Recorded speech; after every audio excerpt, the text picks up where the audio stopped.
мире не осталось искренних чувств. Я теперь иду и тут каждую боюсь.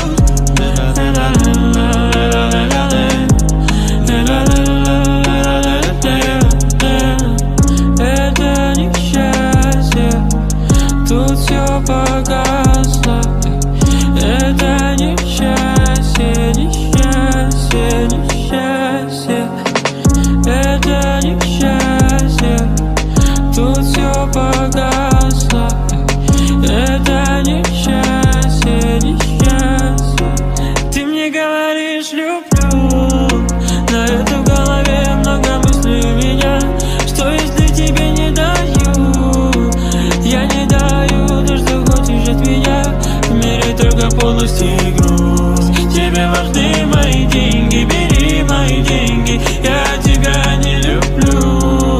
Уходи от меня, не возвращайся сюда. Assalamualaikum warahmatullahi wabarakatuh. Perkenalkan, nama saya Amin Purnomo dari UISTS Jambi, Fakultas Ekonomi dan Bisnis Islam, jurusan Perbankan Syariah semester 5.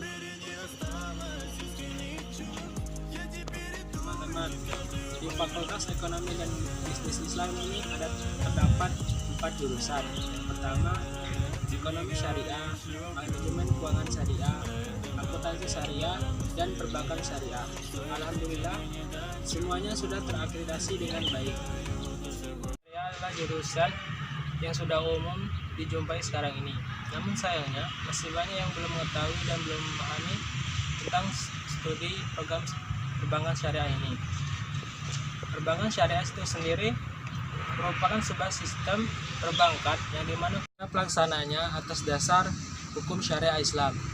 Sistem ini dibentuk berdasarkan beberapa aturan dan larangan yang ada dalam agama Islam. Contohnya, memberikan pinjaman dan memungut pinjaman. Di sisi lain, ada pula larangan seperti yang tidak halal, maka bank syariah tidak akan memberi pinjaman.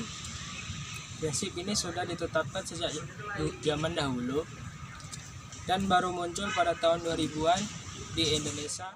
Dipelajari di jurusan Perbankan Syariah, jurusan Perbankan Syariah masuk ke dalam Fakultas Ekonomi dan Bisnis Islam di seluruh kampus di Indonesia ini. Salah satunya di UISTS Jambi ini. Nah, Perbankan Syariah adalah salah satu jurusan yang akan mempelajari banyak ilmu. Tentu saja di setiap kampus berbeda-beda. Namun, pada umumnya, Perbankan Syariah akan mempelajari hal-hal yang umum. Contohnya, seluk-beluk perbankan syariah, ekonomi moneter, manajemen kredit, analisa laporan keuangan, hukum perbankan, etika bisnis Islam, studi kelayakan bisnis, ekonomi syariah, akuntansi, hingga tentang pengetahuan IT. Dengan begitu, lulusannya akan siap turun ke dunia kerja, terutama di bank syariah yang sudah menjamur di tanah air ini. Masuk ke pembahasan, apa aja sih yang perlu dipersiapkan untuk masuk ke jurusan perbankan syariah? Di saat kuliah nanti, memang banyak yang dipelajari. Namun, tidak ada salahnya untuk tetap mempersiapkan ilmu pengetahuan yang berkaitan tentang perbankan syariah, sehingga nantinya akan lebih mudah di saat kuliah. Untuk masuk ke perbankan syariah, sangat baik untuk memperdalam ilmu pengetahuan tentang ekonomi. Selain itu, sangat direkomendasikan untuk mencari atau menghafal ayat-ayat yang mengenai ekonomi. Pasti dari kalian banyak sekali yang bertanya, apa prospek kerja setelah lulus dari jurusan perbankan syariah? Di Urusan perbankan syariah sangat menjanjikan dan banyak sekali pekerjaan yang bisa diraih setelah lulus nantinya. Jangan khawatir, prospeknya sangat luas dan banyak perusahaan-perusahaan yang membutuhkan lulusan dari perbankan syariah. Ini terdapat beberapa contoh karir dan pekerjaan yang bisa dipilih setelah lulus nantinya. Ini terdapat beberapa contoh pekerjaan dan karir yang bisa dipilih setelah lulus dari perbankan syariah. Yang pertama, menjadi seorang peneliti dalam konteks ekonomi Islami, perbankan syariah, dan apapun yang berkaitan dengan sistem keuangan Islami. Yang kedua, tenaga profesional di perbankan seperti teller, auditor, dan customer service. Yang ketiga, tenaga di bagian sentral perusahaan seperti admin pembiayaan mikro, staf kepala bagian, manajer, dan direktur. Keempat, akuntan khususnya di bagian audit. Yang kelima, akademis atau menjadi tenaga pengajar seperti guru, dosen, dan lain-lain.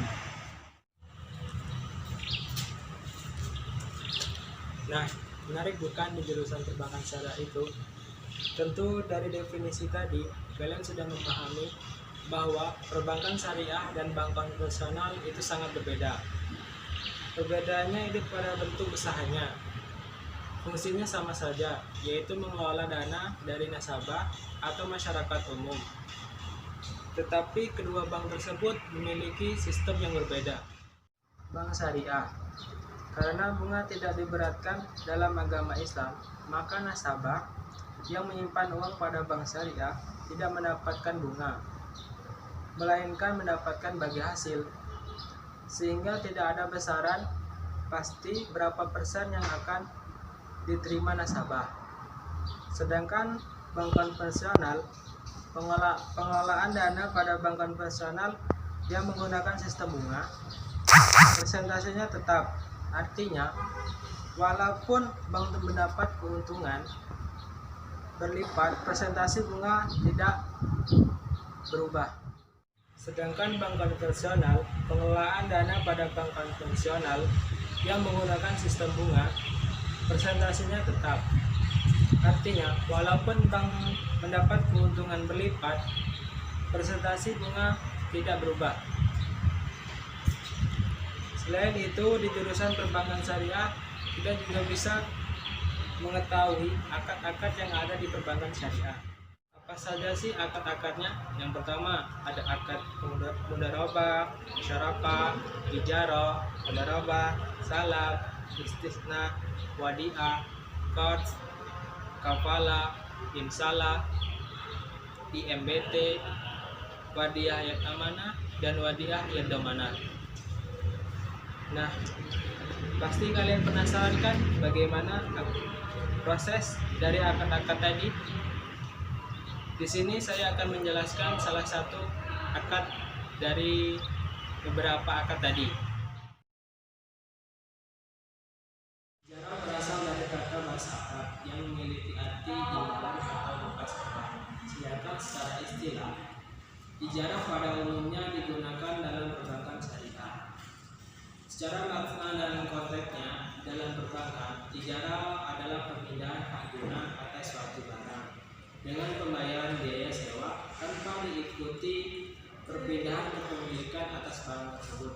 Singkat kata, ijarah berarti menyewa suatu barang tanpa maksud memilikinya. Adapun rukun-rukun ijarah, yang pertama ada orang yang menyewakan suatu barang. Yang kedua, ada akad antara penyewa dan yang menyewakan. Yang ketiga, ada ijab qabul. Yang keempat, ada upah. Dan yang terakhir, ada manfaat baik antara yang menyewakan dan pihak penyewa. Syarat-syarat ijarah. Yang pertama, kedua pihak yang melakukan transaksi harus sudah dewasa dan berakal. Yang kedua belah pihak yang melakukan transaksi harus memiliki rasa kerelaan dan tanpa rasa keterpaksaan. Yang ketiga, barang yang menjadi objek harus ada wujudnya. Yang keempat, barang yang menjadi objek harus halal sesuai syariat Islam. Terus, barang yang menjadi objek harus menjadi hak mujar atas izin pemiliknya. Dan yang keenam, manfaat yang didapatkan harus dilaporkan secara terang dan jelas.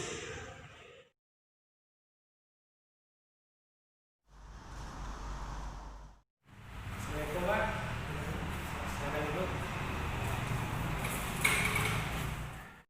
Ada yang bisa dibantu Pak?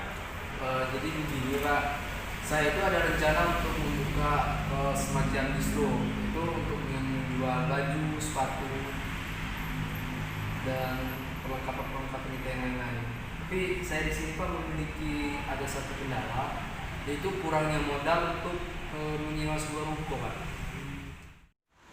Baiklah, dengan manfaat juga. Ya Pak. Di sini kami memiliki beberapa produk yang sangat cocok untuk mengembangkan usaha Pak. Kalau boleh tahu Pak, yang produk apa Pak yang sangat cocok untuk mengembangkan usaha saya ini? Ada produk ijarah Pak yang sangat cocok. Ijarah. Sebelumnya ini Pak, maaf ya Pak, saya di sini belum mengerti tentang apa ijarah ini Pak. Mohon boleh jelaskan Pak? Baiklah Pak, di sini kami ingin menjelaskan sedikit tentang ijarah.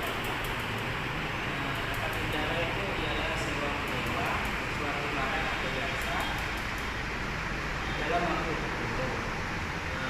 Tetapi tanpa diikuti perpindahan kepemilikan atas barang tersebut Pak. Berarti akan ijarah ini sebatas sewa menyewa ya Pak? Iya Pak. Boleh. Bagus Pak. Tapi di sini kami juga memiliki satu rekomendasi ruko yang akan kami kembangkan untuk usaha kami ini Pak. Salah satu tempatnya di Lorong Ibrahim Pak. Oh di sana ya Pak. Iya. Memang di sana itu ada apa? Ruko yang sengaja kami sewakan Pak. Berarti ruko itu masih dalam pengawasan penghuni Pak ya? Iya Pak, masih dalam pengawasan Pak. Baiklah Pak, di sini sebelum melakukan akadnya ada syarat-syarat yang sudah kami siapkan Pak. Kalau boleh tahu Pak, syarat-syaratnya apa aja Pak ya? Sini Pak, sudah semuanya di sini, silakan Bapak lihat. Saya lihat dulu Pak.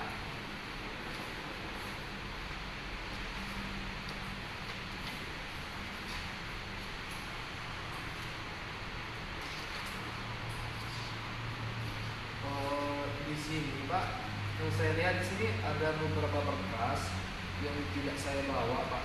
Apakah berkas-berkas ini boleh saya bawa pulang terlebih dahulu untuk melengkapi persyaratan-persyaratan ini Pak?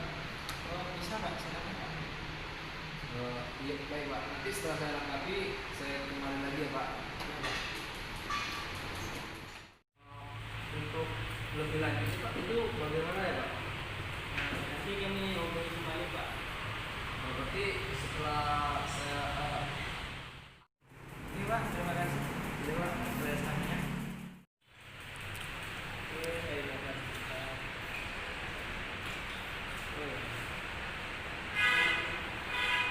Halo, Assalamualaikum Pak. Mohon maaf mengganggu waktunya. Di sini kami dari pihak bank ingin menginformasikan bahwasanya pengajuan Bapak kemarin sudah disetujui oleh pihak bank.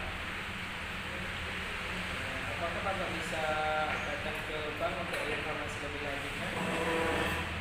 Baik Pak, terima kasih Pak. Mohon maaf sebelumnya. Assalamualaikum warahmatullahi wabarakatuh.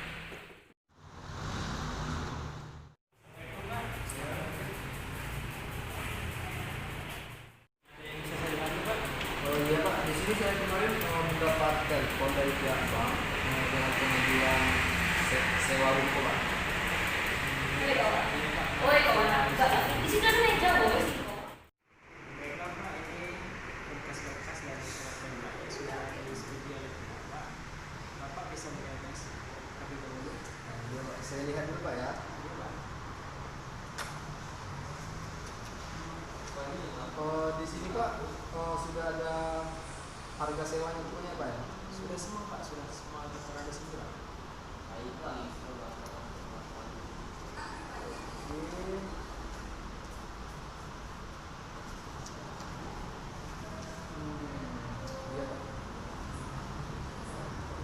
Kita nggak setuju. Bapak boleh menanyakan di sini. Gimana Pak?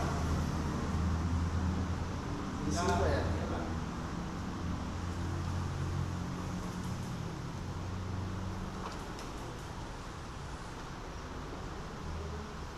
Iya Pak.